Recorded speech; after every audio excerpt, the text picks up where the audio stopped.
Assalamualaikum warahmatullahi wabarakatuh.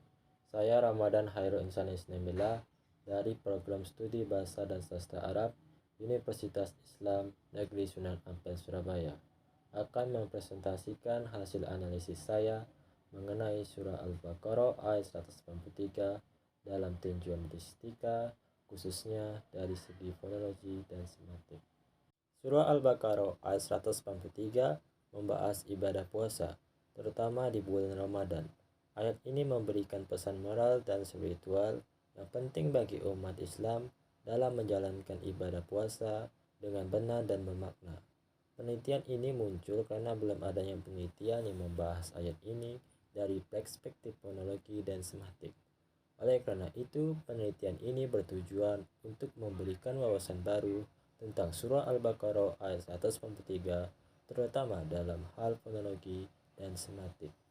Penelitian ini bertujuan menganalisis surah Al-Baqarah ayat 183, khususnya tentang ibadah puasa dalam Ramadan, dari aspek fonologi yaitu suara dan semantik yaitu makna kata. Tujuannya adalah memberikan pemahaman mendalam tentang pesan ibadah puasa dan makna yang terkandung dalam ayat ini. Manfaatnya adalah memberikan wawasan baru untuk umat muslim tentang pentingnya puasa dalam mencapai takwa, memberikan kontribusi pada studi bahasa Arab, membuka perspektif baru pada pahaman Al-Quran, dan menjadikan dasar untuk penelitian lanjutan. Penelitian ini menggunakan metode kualitatif dengan fokus pada analisis fonologi dan semantik. Sumber data utama kami adalah surah Al-Baqarah ayat 183, sedangkan sumber data sekunder meliputi artikel, karya ilmiah, buku-buku, dan referensi terkait.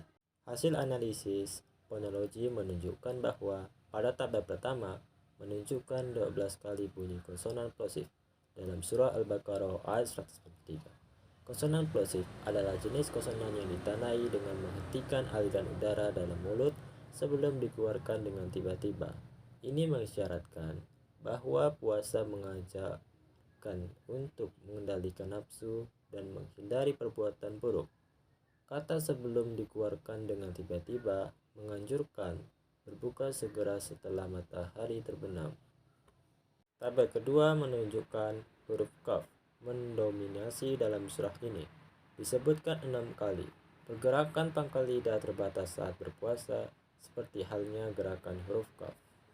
Tabel ketiga menunjukkan pada konsonan frikatif bunyi zal dan ain dominasi masing-masing disebutkan 2 kali. Tabel keempat menunjukkan bunyi mahjur mendominasi disebutkan 25 kali, sementara bunyi mahmus disebutkan 12 kali. Perbedaan ini mengisyaratkan bahwa berpuasa adalah kewajiban untuk mencapai tujuan takwa dan mendekatkan diri kepada Allah. Sementara dari analisis semantik, yang pertama kata kama digunakan untuk membandingkan, menunjukkan tindakan hal sejalan dengan contoh. Yang kedua kata ummatan merujuk pada umat atau komunitas, dalam hal ini umat muslim. Yang ketiga kata kutiba berarti ditetapkan atau diwajibkan, mengacu pada kewajiban puasa bagi umat muslim. Yang keempat kata alaikum rasa preposisi menunjukkan kewajiban berpuasa khususnya bagi umat muslim. Yang kelima kata yas'alunaka berarti bertanya, digunakan untuk menyatakan umat muslim bertanya tentang hukum puasa kepada Nabi Muhammad SAW. Yang keenam kata syahri merujuk pada bulan, khususnya bulan Ramadan. Yang ketujuh kata Ramadan, nama bulan khusus dalam kalender Islam, yaitu bulan Ramadan. Berdasarkan pembahasan yang telah saya paparkan, analisis fonologi menunjukkan yang pertama, konsonan plosif menekankan kendali nafsu dan anjuran berbuka setelah matahari terbenam. Yang kedua, huruf Qaf mencerminkan keterbatasan gerak lidah saat berpuasa.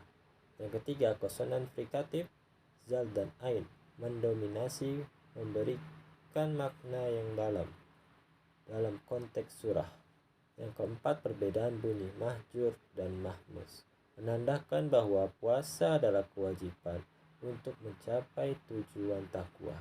Sementara dilihat dari analisis mantik menunjukkan yang pertama, kama menegaskan perbandingan dan pentingnya tindakan sesuai contoh. Yang kedua, umatan merujuk pada komunitas muslim, menonjolkan fokus pada umat Islam. Yang ketiga, kutiba menunjukkan penetapan atau kewajiban puasa bagi umat muslim. Yang keempat, alaikum menunjukkan kewajiban puasa khususnya bagi umat muslim. Yang kelima, yas'alunaka mencerminkan umat muslim yang bertanya tentang hukum puasa kepada Nabi Muhammad SAW. Yang keenam, syahri mengacu pada bulan khususnya Ramadan, waktu puasa. Yang ketujuh, Ramadan adalah penamaan bulan Ramadan dalam kalender Islam, menonjolkan bulan khusus untuk berpuasa. Demikian presentasi singkat mengenai artikel penelitian ini. Terima kasih atas perhatiannya.